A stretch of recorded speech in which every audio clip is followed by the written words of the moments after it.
बच्चों क्वेश्चंस ज़्यादातर NCERT based ही आएंगे, इस बात के लिए निश्चिंत रहें। लेकिन एनसीईआरटी की स्टडी में भी कुछ एक बारीक चीज़ों का ध्यान रखना बहुत ज़रूरी है, क्योंकि वहीं से क्वेश्चंस बनते हैं। तो कहने का मतलब ये है कि जब जो भी आप प्रिपरेशन कर रहे हैं उसमें छोटी मोटी बारीकियों का ज़रूर ध्यान रखें और जो भी प्रश्न बन सकते हैं उन पर फोकस करिए।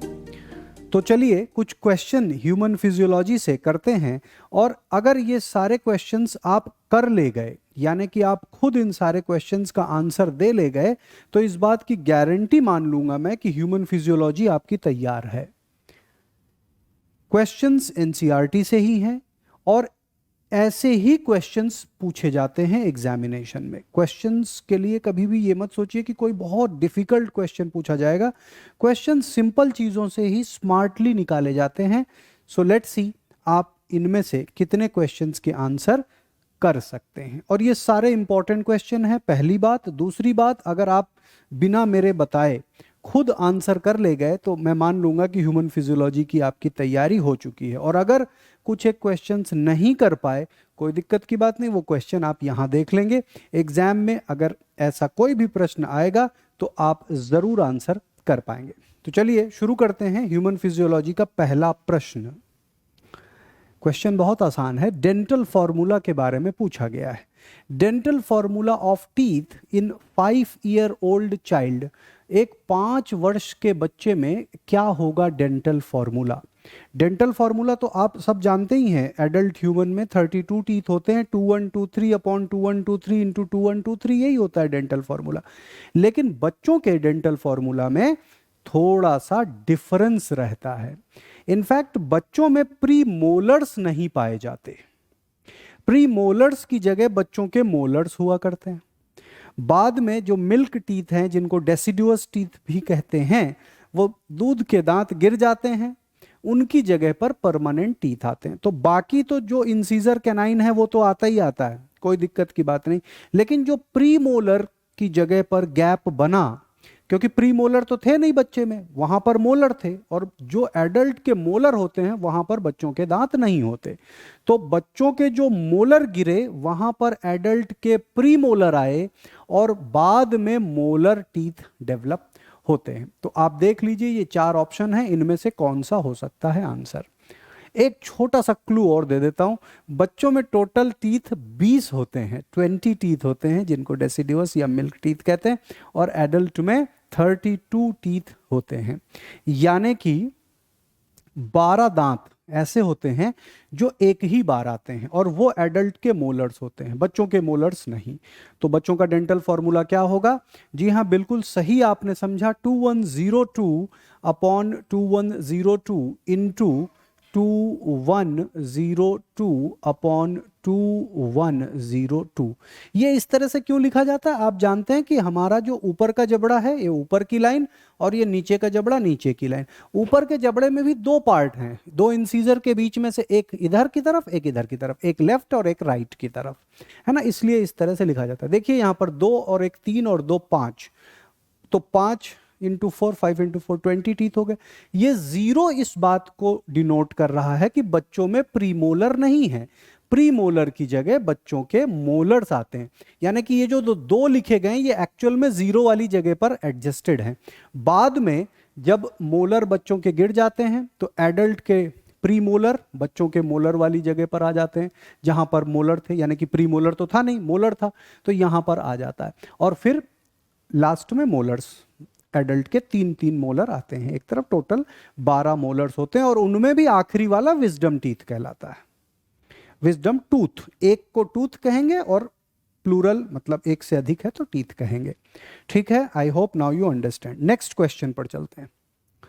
इन ह्यूमंस डाइजेशन इज, वैसे तो आपने डाइजेशन एब्जॉर्प्शन बहुत अच्छी तरह से पढ़ लिया होगा, लेकिन इंसानों में, ह्यूमंस में डाइजेशन का जो प्रोसेस है वो इनमें से किस तरह का है? इंटरसेलुलर है, इंट्रासेलुलर है, एक्स्ट्रा सेलुलर है, या बोथ ए एंड बी है? किस तरह का डाइजेशन प्रोसेस ह्यूमन में देखा जाता है? तो ध्यान से समझिए इस बात को। यहां पर जब डाइजेशन की बात हो रही है तो आप यूनिसेलुलर से भी रिलेट कर सकते हैं, या एनिमल किंगडम में जैसे जैसे फूड हैबिट आपने पढ़ी उसके साथ भी रिलेट कर सकते हैं, है ना। स्पॉन्जेस में क्या था, हर एक सेल अपना फूड प्रोक्योर करता था, यानी कि सेल के अंदर फूड को लाया जाता था इंट्रासेलुलर। फिर प्रोसेसेस आए कि भाई दो सेल के बीच में इंटरसेलुलर हो जाए। ह्यूमंस और एडवांस्ड जो भी एनिमल्स हैं उनमें एक्स्ट्रा सेलुलर प्रोसेस पाया जाता है। एक्स्ट्रा सेलुलर का मतलब होता है कि सेल्स के बाहर ही डाइजेशन की प्रक्रिया हो रही है। आप अपने स्टमक के बारे में सोचिए, हमारे स्टमक के बारे में सोचिए। स्टमक एक थैली है जिसके लाइनिंग में तो सेल्स हैं लेकिन उसके बीच में कोई सेल्स नहीं, और डाइजेशन वहीं पर हो रहा है। तो हम इसको एक्स्ट्रा सेलुलर डाइजेशन कहते हैं, ना कि इंटरसेलुलर ना इंट्रासेलुलर। इंट्रासेलुलर का मतलब है सेल के अंदर ही हो गया, इंटरसेलुलर मतलब सेल्स के बीच में डाइजेशन हो रहा है। तो कुछ लोअर ऑर्गेनिज्म में कुछ हिस्सा सेल्स के अंदर हो रहा है और कुछ हिस्सा सेल्स के बीच में हो रहा है, लेकिन हमारा ना सेल के बीच में हो रहा है ना सेल के अंदर हो रहा है, सेल्स के बाहर हो रहा है। डाइजेशन होने के बाद एब्जॉर्प्शन की जो प्रक्रिया है वो भी स्मॉल इंटेस्टाइन में हो रही है, स्टमक में नहीं हो रही है। तो जो डाइजेस्टिव बैग है मेनली जिसको स्टमक कहते हैं, वहां तो टोटली एक्स्ट्रा सेलुलर है। तो क्वेश्चन बड़ा बारीक है, आप ढूंढेंगे एनसीईआरटी की लाइन में ये है कि नहीं, दिस इज कॉन्सेप्ट बेस्ड। जरूरी नहीं है कि हर कॉन्सेप्ट लाइन वाइज ही लिखा जाए, बस इतनी सी बात आपको समझनी है। ठीक है, next question, contraction of gall bladder. Gall bladder आप समझते हैं बहुत इंपॉर्टेंट ग्लैंड है, बाइल को कॉन्सेंट्रेटेड फॉर्म में स्टोर करता है। बाइल लिवर बनाता है, लिवर से जो बाइल आती है वो थोड़ा डाइल्यूट होती है, उसको कॉन्सेंट्रेटेड फॉर्म में गॉल ब्लैडर स्टोर करता है। और गॉल ब्लैडर से जब सिक्रीशन होता है तो जो फैटी फूड होता है अच्छी तरह से वो डाइजेस्ट हो सकता है। सो कौन करता है, which hormone, contraction of gall bladder is induced by which hormone? देखिए और आंसर करिए।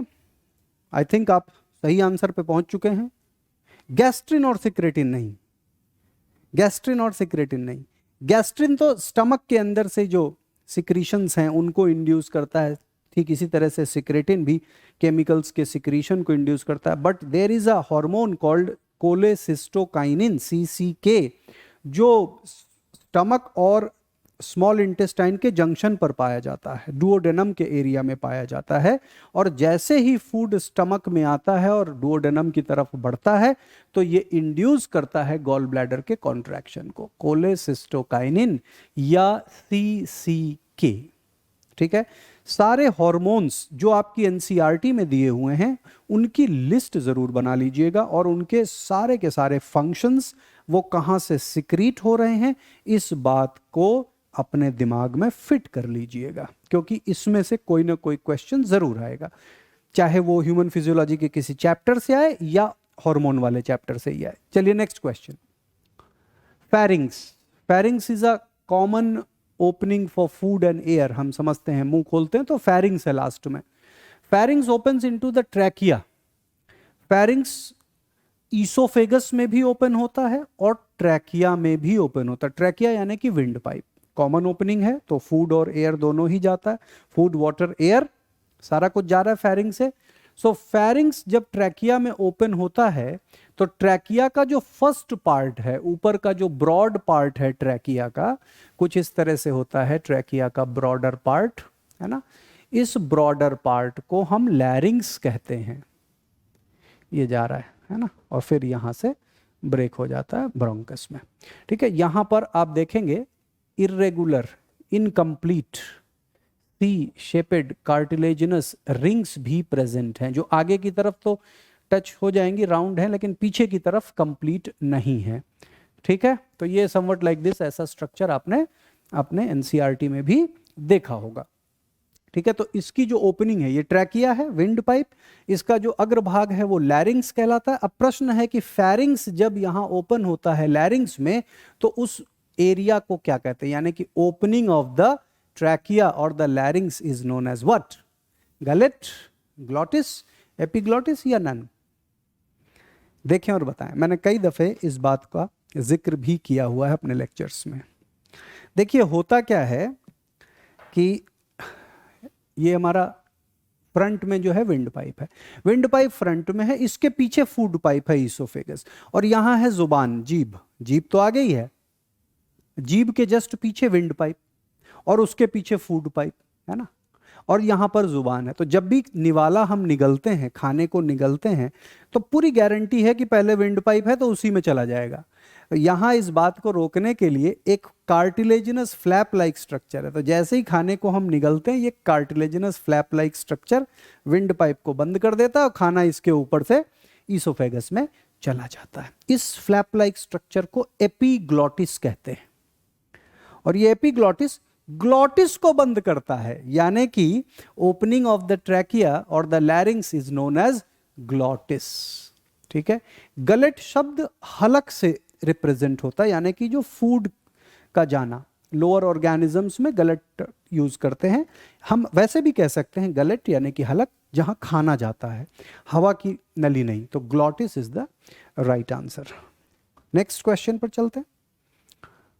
What percentage of CO2 is transported by RBC? RBC में, है ना, जिसको कार्ब अमीनो हीमोग्लोबिन कहते हैं, वो कितना परसेंटेज होता है ट्रांसपोर्ट? ऑक्सीजन सिंपल है, ऑक्सीजन के बारे में आप जानते हैं, मैक्सिमम आरबीसी में ही ट्रांसपोर्ट होता है, आरबीसी के थ्रू।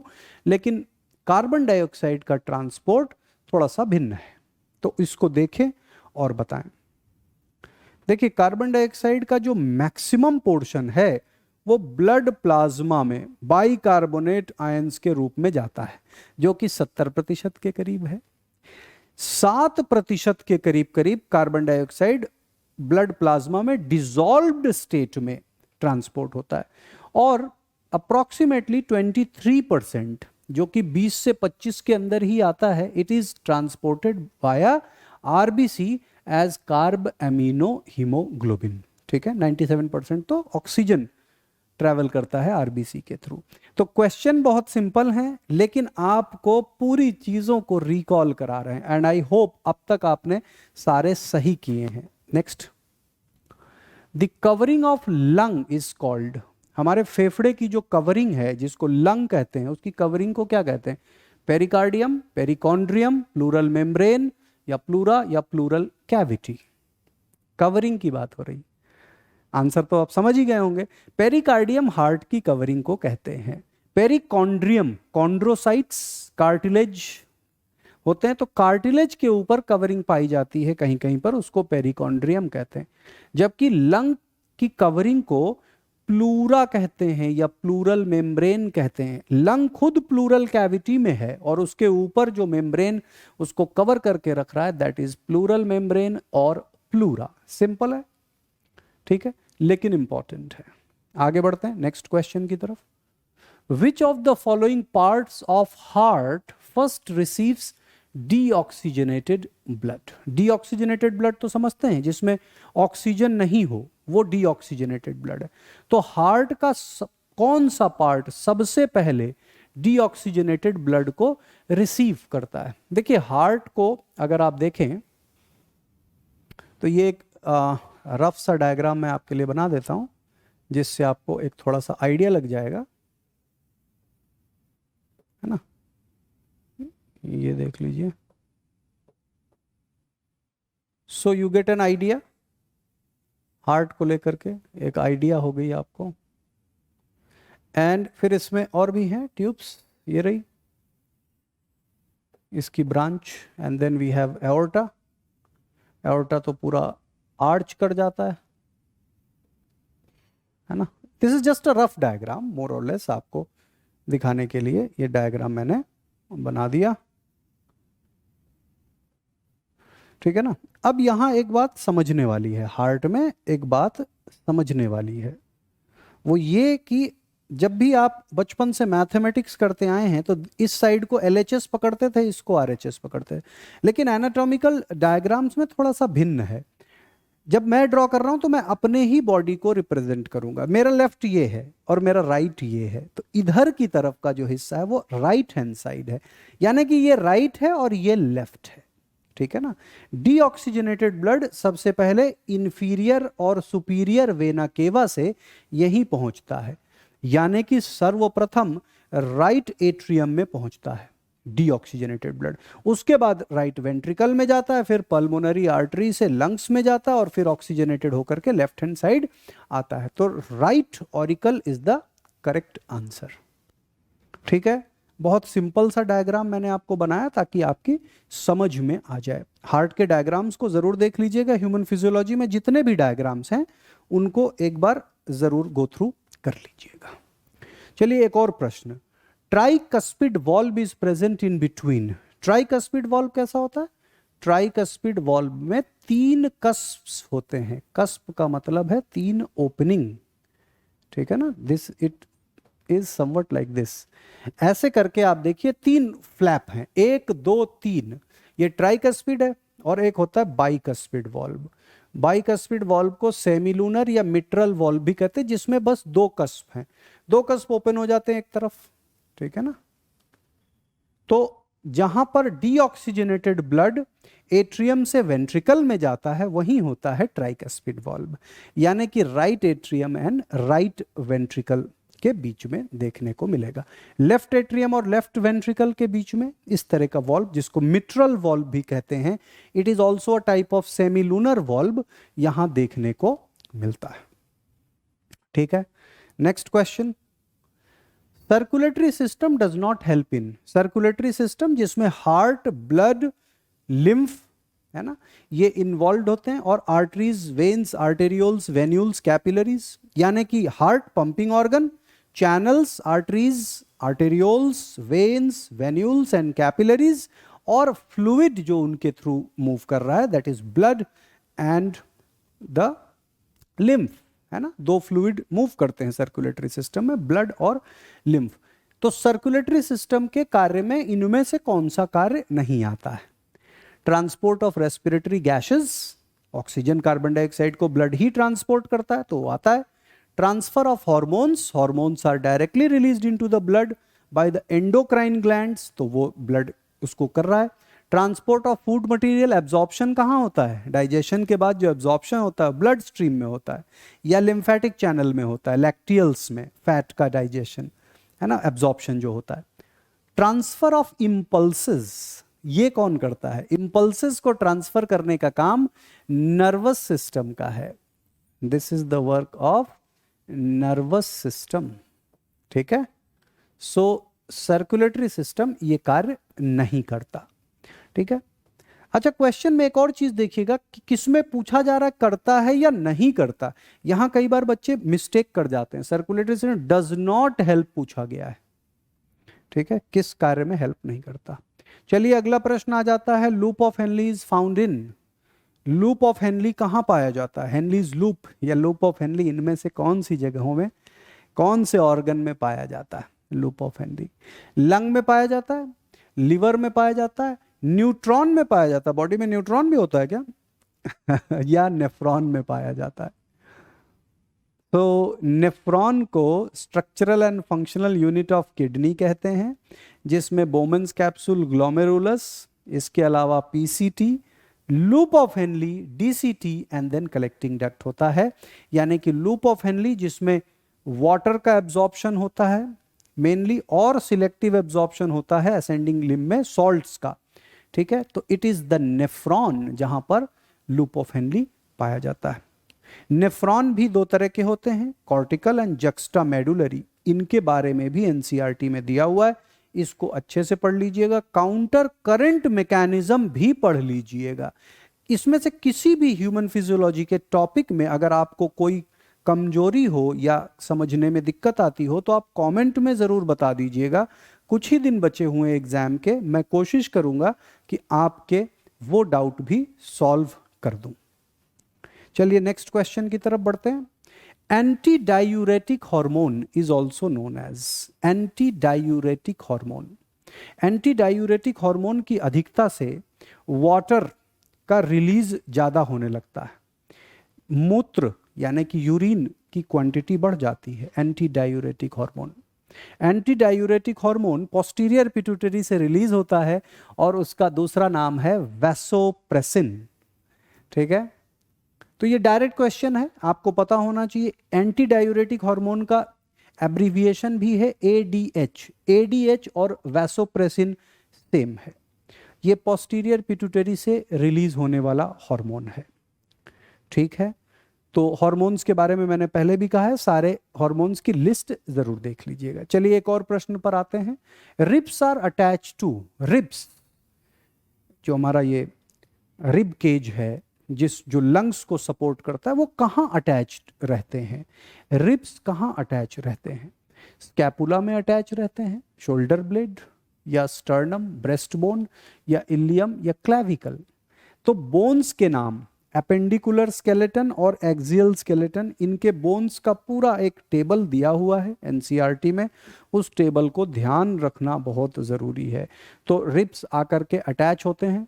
फॉल्स रिब्स या फ्लोटिंग रिब्स को छोड़ करके बाकी सब स्टर्नम या ब्रेस्ट बोन के साथ अटैच होते हैं। ठीक है ना, so ribs are attach to the sternum. और पीछे की तरफ बात करें तो वर्टिब्रल कॉलम के साथ एसोसिएशन है। ठीक है, तो स्टर्नम के साथ अटैच्ड होते हैं। चलिए एक और बड़ा important question, ankle, knee and elbow joint, elbow नी, ये नी पैरों की नी, और एंकल पैरों के नीचे एंकल जो होता है, ये किस तरह के जॉइंट हैं? देखिए इस प्रश्न में पिवट जॉइंट भी दिया हुआ है, एलिप्सॉइड जॉइंट भी दिया हुआ है, हिंज जॉइंट भी और सिनोवियल जॉइंट भी। हिंज जॉइंट क्या होते हैं? दरवाजे के कब्जे की तरह, जैसे दरवाजा है एक ही तरफ खुलेगा, बंद होगा, खुल गया, पीछे तो नहीं जाएगा ना, यूं यूं। आप देखिए ये जो एल्बो जॉइंट है, ये दरवाजे की तरह ही जॉइंट है, हिंज जॉइंट की तरह ही है, हिंज जॉइंट की तरह ही। तो हिंज जॉइंट को देख करके आपके मन में टेम्पटेशन होगा कि हिंज जॉइंट ही है। पिवट जॉइंट धुरी की तरह है, जैसे हमारा स्कल रहता है यूं यूं, पिवट धुरी की तरह। और एलिप्सॉइड जॉइंट में स्लाइट एलिप्टिकल मूवमेंट होता है, जैसे ये टार्सल्स, मेटाटार्सल, कार्पल, मेटाकार्पल्स में होता है ना। सो अब देखिए हिंज जॉइंट की तरफ आपका इशारा हो रहा है, लेकिन ये तीनों के तीनों जॉइंट, एंकल, नी और एल्बो, इनमें सिनोवियल फ्लूइड भी प्रेजेंट रहता है। सिनोवियल फ्लूइड की प्रेजेंस की वजह से इनको सिनोवियल जॉइंट कहा जाता है। तो जब हिंज जॉइंट और सिनोवियल जॉइंट दिया हो और इस तरह के जंक्शंस की बात हो तो सिनोवियल जॉइंट ही करेक्ट आंसर है। अदरवाइज हिंज जॉइंट भी हो सकता है अगर सिनोवियल जॉइंट का ऑप्शन ना दिया हो। इन जॉइंट्स के बारे में भी देख लीजिएगा जरा गौर से। चलिए एक और प्रश्न, wax gland present in the ear canal, हमारे कान में जो गंदगी बन जाती है वो एक्चुअली वैक्स ग्लैंड की वजह से होती है ना। तो वैक्स ग्लैंड को किस नाम से जाना जाता है? स्वेट ग्लैंड है, प्रोस्टेट ग्लैंड है, काउपर्स ग्लैंड है, या फिर सिबेशियस ग्लैंड और ceruminous gland? Correct, ceruminous gland which is a modification of sebaceous gland. Sebum एक ऑयली सब्सटेंस हमारी स्किन में भी रिलीज होता है, तो ये इसी का मॉडिफिकेशन है और सेरुमिनस ग्लैंड के नाम से जाना जाता है। It's a modification of sebaceous gland. Important question. Next, number of spinal nerves in human. तो दो तरह की नर्व्स होती हैं, स्पाइनल नर्व्स और क्रेनियल नर्व्स। हमारे पास 12 पेयर ऑफ क्रेनियल नर्व्स हैं और 31 पेयर ऑफ स्पाइनल नर्व्स हैं। तो कोई कंफ्यूजन नहीं होना चाहिए, ये नंबर आपको ध्यान में रहना चाहिए। है तो बड़ी सिंपल बात, लेकिन कई बार दिमाग से उतर जाता है, तो ये नहीं करना। अब प्रश्न आता है हार्मोन से। हार्मोन्स के बारे में कही गई बात, stay in blood stream permanently, एक बार हार्मोन ब्लड में रिलीज हो गया तो परमानेंटली रहेगा, या फिर are deposited in liver, deposit हो जाते हैं लिवर में, या फिर are destroyed in liver after specific function is performed, या act in absence of enzyme. जब एंजाइम नहीं है तो हार्मोन अपना काम शुरू कर देता है। इनमें से कौन सी बात करेक्ट है? देखें और बताएं फटाफट।